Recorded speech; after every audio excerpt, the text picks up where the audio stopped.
मतदार यादीच्या बाबतीत जे संभाव्य दुबार नावाबाबत राज्य निवडणूक आयोगाने पूर्ण दक्षता घेतलेली आहे।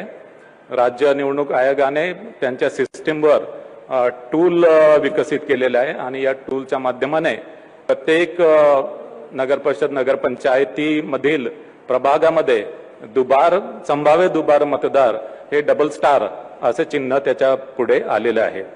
जिथे जिथे अशा प्रकारचे डबल स्टार आलेले आहेत तिथे संबंधित अधिकारी संबंधित मतदारांना कॉन्टॅक्ट करून तो कुठल्या प्रभागामध्ये आणि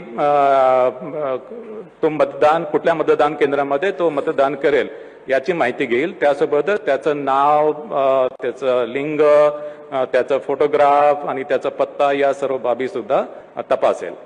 ज्या मतदान केंद्रामध्ये त्यांनी ऑप्शन दिलेला आहे त्या मतदान केंद्रामध्ये त्याला मतदानाची सोय असेल आणि इतर मतदान केंद्रामध्ये त्याला मतदान करता येणार नाही।